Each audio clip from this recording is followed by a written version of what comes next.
Mi nombre es Lorena Figueiras, estudio acá en la Escuela de Bellas Artes desde hace 7 años. En realidad los últimos 6 estuve haciendo los cursos y ahora estoy haciendo la tesis. La muestra Tablillas que presento acá es mi primera muestra individual.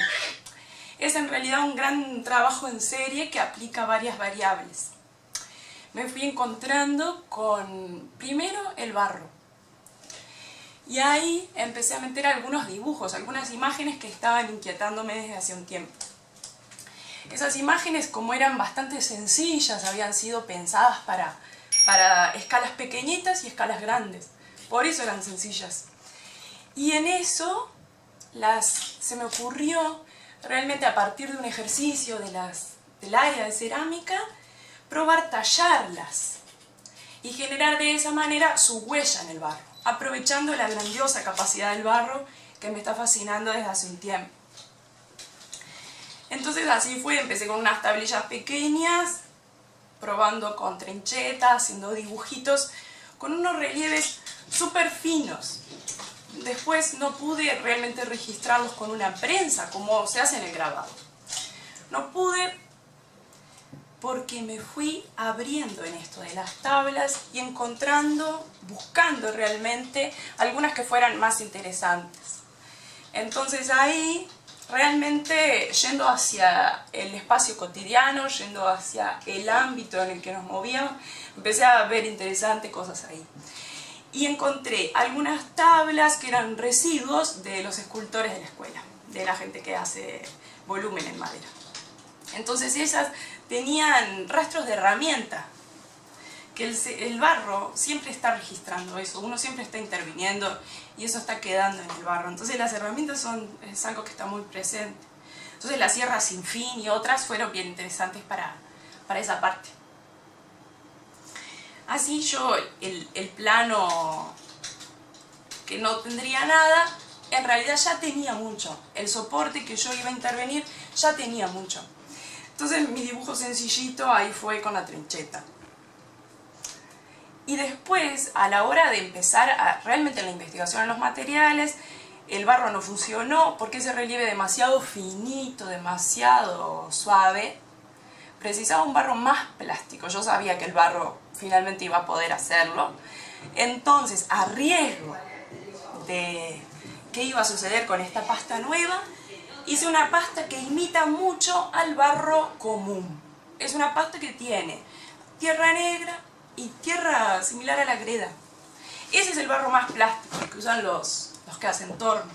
Y ese barro yo confiaba que iba a poder registrar eso, así que lo encargué con un palo, de una manera súper antigua, como súper arcaica, que fue la que finalmente resolvió toda esta red de cosas un poquito inusuales, que los procedimientos más usuales no le calzaban tan bien. Y de esa manera fue como un ejercicio, realmente pude hacer unas cuantas para avanzar. Después de bizcochar eso y ya en el secado empecé a observar cómo se comportaba, este barro tenía un color también. Y muy poquito intervine después. En la cerámica nosotros hacemos una horneada en la que eso se ceramiza. Y después hacemos otra si queremos poner un vidriado o un color. Y ahí, así como este barro imitaba un barro común, como el de hacer un pozo, prácticamente, aunque estaba mejorado, ¿sí? También los materiales imitaban un poco materiales que son parte de la corteza terrestre, que andan por ahí, que son comunes. Son óxidos, cosas que colorean naturalmente los minerales. Y con muy poquito de todo eso compuse una paleta de esta cosa, que finalmente encontré ese aire antiguo. Eso que a veces nos pasa en el arte, de encontrar coincidencias que traspasan el tiempo o las épocas o los estilos.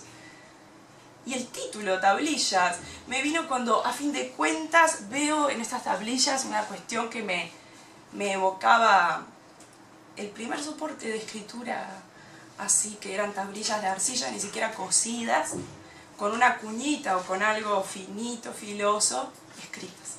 De ahí el nombre de tablillas.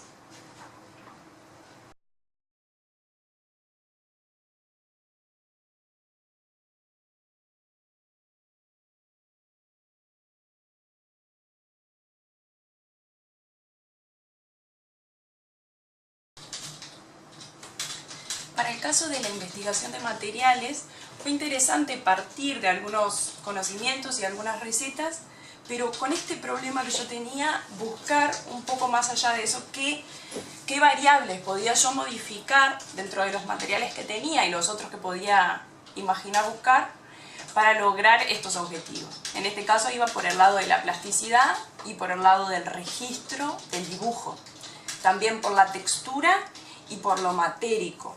Esas como que son las líneas que más rindieron en este trabajo.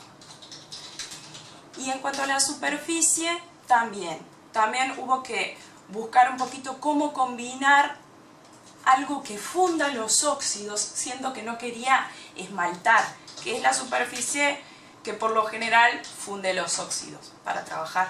Entonces yo con muy pequeñas cantidades o accediendo a seleccionando qué esmalte en qué cantidad me podía llegar a servir, es que fui dando con este mecanismo de hacer pátinas, dejar rastros y quitar y aprovechar así esta memoria en capitas que me fue visibilizando estos dibujos.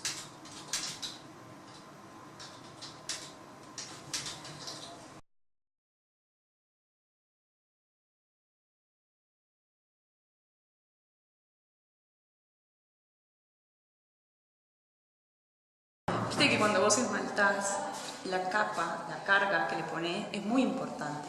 Como el esmalte es medio translúcido, te queda todo desparejo. Entonces nadie esmalta 2 días. No podés esmaltar la mitad un día y la mitad el otro día. ¿Viste? Te queda mal. Entonces, bueno, yo había hecho todo el trabajo en esto, lo había dejado todo, pero al otro día le iba a darle algo por encima, todo o algo así. Lo dejé así y Juan lo horneó. Porque yo nunca y nadie trabaja en 2 días por lo general la superficie, ¿viste? Entonces fue como bien curioso. Ese fue el primero que salió y en realidad yo sentí un poco que yo no me iba a animar a hacerlo así, pero yo lo había definido así en realidad. Como no me animaba, le iba a poner otra cosa arriba y él me lo horneó antes y yo le reconocí como lo bueno que tenía y me animé a desarrollarlo en los demás.